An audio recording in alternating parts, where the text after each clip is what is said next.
Welcome to Ira's Everything Bagel, where I talk with intriguing people about everything, their passions, pursuits, and points of view. Falsehoods are part of any society's history, and my guest addresses falsehoods, hate, and history. Severyn Ashkenazy is author of Swords of the Vatican, Reflections of a Witness to Evil. Severyn weaves his personal knowledge as a survivor of the Holocaust into a well-researched classic on history and why people still believe falsehoods today that lead to so much destruction. The book is available on Amazon, Barnes & Noble, and all the usual places. And for everything about Severyn Ashkenazy and the book, go to swordsofthevatican.com, swordsofthevatican.com. And Severyn, welcome to the show. Well, thank you very much. I was intrigued about your background. So could we start by giving and sharing with our audience some of your background, including you get credit for creating West Hollywood, which is a whole separate category to our subject matter, but just give a sense of your background so people get a sense of why you decided to write this book. Born in a big shtetl called Tarnopol, not far from what was called Lemberg, then Lviv, then Lviv, and to upper class family, if you will. We were very comfortable. I was born in 36. There was no reason to worry about anything, no reason to expect what came about. To make the story short, in 1937, my parents had a beautiful financial and otherwise offer by a chocolate magnate of Central Europe to move to Chicago and become his partner. But since my father was a Talmudist, and the Talmud says you have to really give deep thoughts about changing or seeking for a better living if you make a good one. And since he was making a good one in 1937, he said no.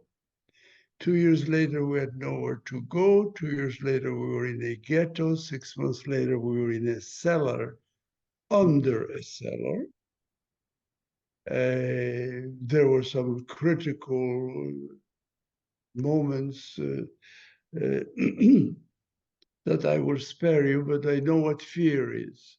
And fear is not sitting in a movie, in a scary movie. That's not fear. Fear is something that you can breathe in a low, almost freezing temperatures. You run with perspiration, and you are left for a long moment in a very stable, if I will, it's not really stable, but in a state of peace, total peace. Very, very interesting. In any event, Tarnopol had 18,500 Jews, 139 survived, and we were the only family. I don't have to, since there are 300,000 or so survivors, I will spare you. In my experience, it is different than others, but very similar. So that was the survival. Later, we moved to France, from France to the United States, and at both USC and UCLA. I advanced to the PhD candidacy in literature, romance literature. Then I went into construction on a very large scale. And then after that, I thought, what am I doing? And I realized as I was getting closer to 70s and 80s that life is short and silly. So I decided to write a book, not about me, but about what I knew. And again, whatever I know, I would like to share it. So I'm thankful that you invited me, because I want to share what I know with you, and your audience. I appreciate that, and I'm delighted to have you join us. What did you think about in terms of the title of the book, Swords of the Vatican, Reflections of a Witness to Evil, because it's more than the Vatican. It's much more cosmic in the sense of evil and history and hate. And you talk about all these in your book. And hate is not innate in people, hate is taught. So Yes. how did you decide to, I guess it's a two-pronged question. First, the title, how you came up with the title, and second, how you approach writing the book. Well, the title really has underlying suggestions. Remember that the Vatican was the opus of Jews. Christianity has been designed by Jews. And at the very beginning of Christianity, if you're not a Jew, you are not invited to be a Christian. And that lasted for decades. And so we divided. We were very divided in those centuries. We never could really survive in peace because we were always quarreling among ourselves. Jews are a very divided, quarreling people. So the Vatican was part of that quarrel that ended up being Christianity. And why the Vatican and the swords of the Vatican is because it's like the Damocles' sword. It falls and it is final. So, and I had some other thoughts about the division of the Jewish people. To this day, I am very worried. You know, there are silly jokes about Jews. You have two Jews, you have three opinions, you know, but it's humor maybe, but there is a lot of veracity in it. It's, you ask a Jew who is a Jew. See, if I ask you, Ira, you look Jewish, you've got the hat to add to it. What makes you Jewish? Haver, what makes you Jewish? Can Oh, you answer? yes. I mean, part of it is, in America at least, part of it is religious, part of it is cultural, part of it is ethnic. So there's all these different parts of being Jewish in America. I can't say what it's like in other countries, but Let me take it apart for okay, you. please. Culturally, most of the Jews are atheists. They walk by a shul with a Mogen David on it. They don't even know it's a shul. Practicing the religion, half of them don't. And those who do, very slightly. And from a physical point of view, my children could pass very well for an Anglo-Saxon, even in England. So that is not what makes us Jewish. And yet we are Jewish. We feel Jewish. We are sometimes proud to be Jewish. Not always, when we have some sinners that put us to shame.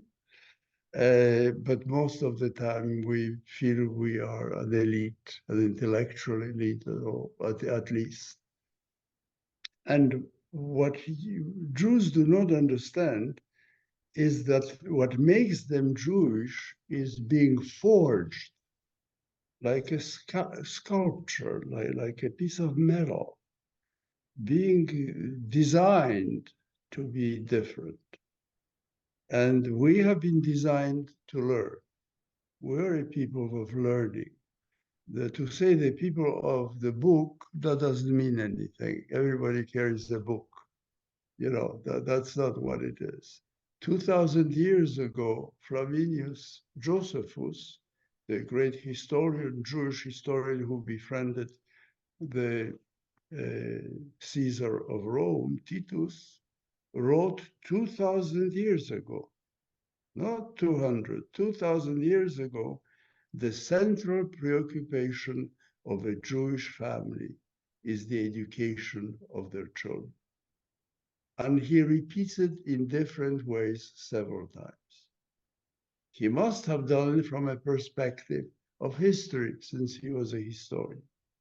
So if 2,000 years ago, we were already people who cherished, whose purpose, whose drive was learning, after 2,000 years, we are here. And what is the result? The result is that about 50% of all chess champions, not a Jewish game, are Jews. 25% of non-peace Nobel Prize winners, actually lower, are Jews. What? 20, 30, 40% of the top universities are Jews. Wow. Aren't we thinking about why? Do we deserve that because we were circumcised at birth? But It's ridiculous. Severin, I mean, the irony, though, is that there's a rise of anti-Semitism on many college campuses and many university campuses. So you have that situation. If you had 3 hours, I would tackle the problem. Since you only gave me half an hour, I want to at least tackle one problem. Go ahead. If you invite me again, I'll try to explain to you what's going on the campuses. So do you know, several hundred times in the Talmud and in the Old Testament, we speak about tzedakah. Tzedakah, mitzvah, charity, tikkun olam. It's non-stop. We have been forged, if you will, carved in order to be Jews, we have to be charitable and take care of the fellow man. No wonder that Jews were doctors. In ancient times, Maimonides was a lawyer, so a doctor. Many Jews were court Jews because they were doctors. But we were charitable. We took care tikkun olam. To this day, I pick up, my back hurts me, but I still pick up some garbage left by others. So this is the second characteristics. A Jew will help. You will not go to a temple, whether you're Jew or non-Jew. Meet with the rabbi and ask for help and not get it. I know, because jeden Montag und Donnerstag, as the Jews say, twice a week, I will get a call from the rabbi or from someone on the board. Hey, Ashkenazy, we have this poor Ukrainian, not Jewish. She's desperate. We can give her $500, but it's not enough. Would you help? The rabbi calls you, a colleague calls you. How do you say no? Of course. Every Friday, I know from my father that my grandfather did it. My father did it, and for a long time, I did it. Every Friday, if a poor Jew came to ask for a tzedakah, he would get it, and it would be wrapped in the old days in a piece of newspaper because it wasn't elegant, it wasn't charitable to just hand somebody money. You know. So how though, Severin, though, just to the point of your book, and thank you for that explanation, but how does that then generate this historic hatred that you talk about? That hatred is taught. We still will have time to come back to it. I'll be happy. Okay. But I want to tell you who the Jew is. And also we have a sense of humor, which is unique. You do not have a Chinese humor. Maybe there is one, the world doesn't know or understand. There is British humor. I spent some time in Great Britain. Couldn't understand half of their jokes. They were tied to the British Empire and geography and history. Jewish Humor is universal. We laugh. Where we should be crying, we laugh. We somehow went to the gas chambers, laugh. And then ask a Jew which days are the holiest days in Jewish life, existence. Do you know? Well, it would be Yom Kippur would be one. You see, you know bagels. You don't know about Jewish holidays, Shabbat. Well, true, the weekly Friday night, sure. Okay. Shabbat. Yeah. Shabbat. From Maybe it the was the way pre- you asked me the question that I answered you wrongly. How about that? That's okay. Listen, it is an extraordinary invention. Every Friday, you must, just like God, work for 6 days, relax the seventh, and started meditating over his creation. So do the Jews. It goes back to the very beginning of the Bible. Few Jews know it. It's so simple. It's so basic. Few Jews know. And then it's time to teach the children, to have them there to answer their questions, to look at their manners, to see how they eat. It's a family. It's part of teaching. And really, the fourth effort by our rabbis was Yom Kippur. Yom Kippur is not only asking God for forgiveness. You can do this to your chest. It was to ask your fellow men for forgiveness so that the community could continue. Instead of having vendettas, like in most part of the world, we had shalom, peace. And yet the Jews are phenomenally divided. It costs us our land, our country, our lives. And I'm afraid that if we stay on this road, we will lose again Israel, because that division is mind-boggling and it grows into the wrong. We used to have our leaders were honest, they were patriots, they were Zionists.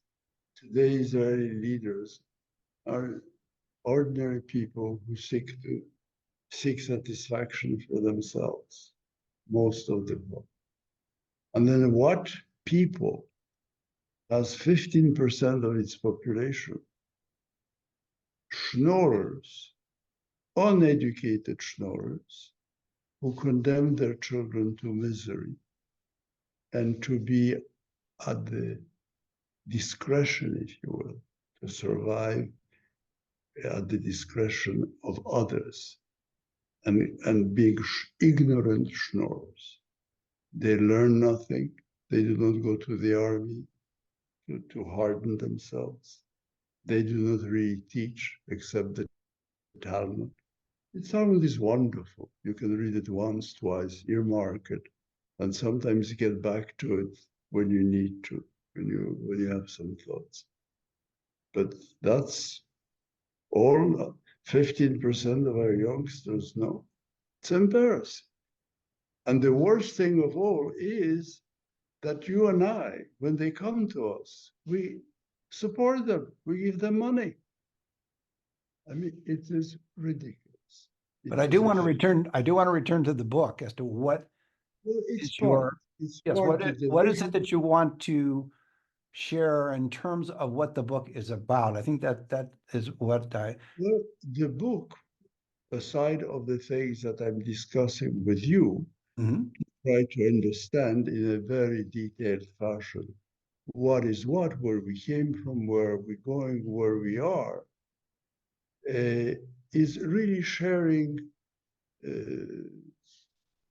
4, 5, 6 generations of knowledge, because my parents would never be with their 2 sons, my brother and I, without teaching us something for 40 years. So we learned a lot of what they knew, plus we learned what we learned. And I realized, as I just demonstrated to you, how little non-Jews and Jews know about who the Jews are. We are the Jews.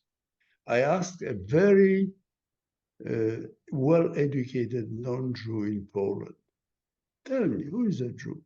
She couldn't answer. A few weeks later, she called me and says, I know, a Jew is a Jew because he is a Jew. That was her answer. And curiously, that's how we feel. A Jew is a Jew because he's a Jew.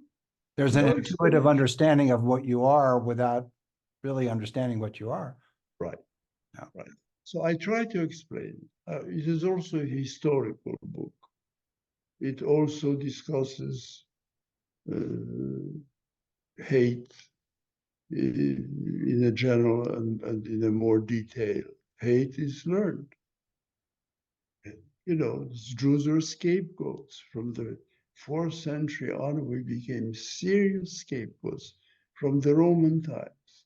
And had it not been for a Christian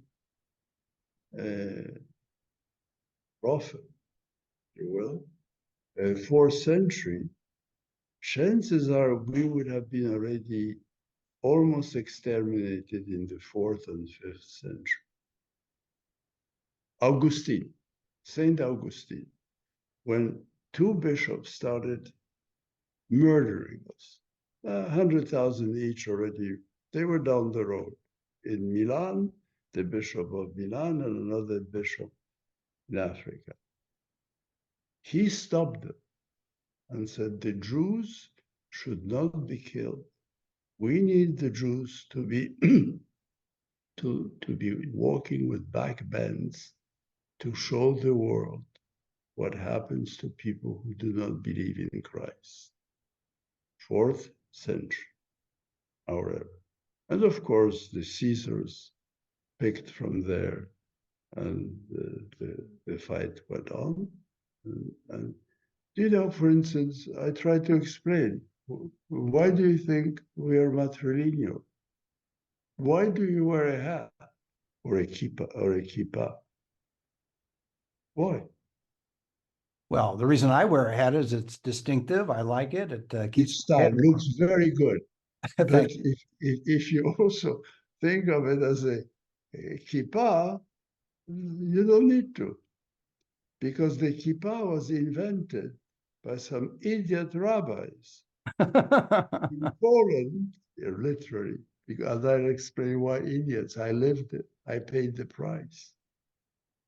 Idiot rabbis in the 18th century, when the Jews were left alone, no more pointed hats in Spain or in the Southern European world, no more yellow patches. They left us alone for a moment.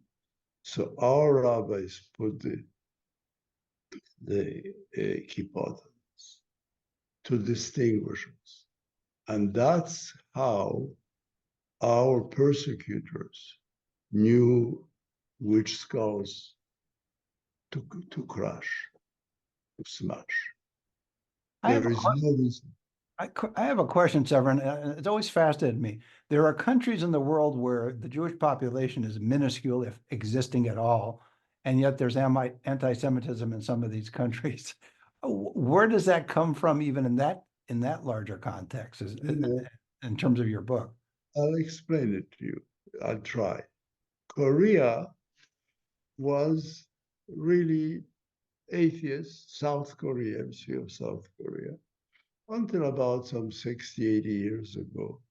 Buddhists, they were looking for a religion and they adopted Christianity. And 30% of South Korea is Christian. Some 40 years ago, dissatisfied with Christianity, the Koreans decided to translate the Talmud the last 20 years, maybe, but they were flirting with Judaism already much longer. They're the latest and the only country in the last 100 years to have translated the Talmud. Did you know that? Did not. Every family, I'm told by the ambassador of South Korea, has at least 2 Talmuds at home. Interesting. Why? Why do they have the Talmud? Why did they translate it? Because the Korean mothers want, since the Jews are so smart, want to know, and for their children, and for their children to read what the Jews read. Fascinating. We have about a minute left, though, Severyn. So tell us what the main thing you want people to know about the book and why people should get the book and read it. I know there's so many aspects to it, and you're a type of guy I could spend hours talking with. But as you said, we only have 30 minutes. But what's the main point you'd like to mention about? I would like to transfer the knowledge I have. This is not a book about Severyn Ashkenazy. Not at all.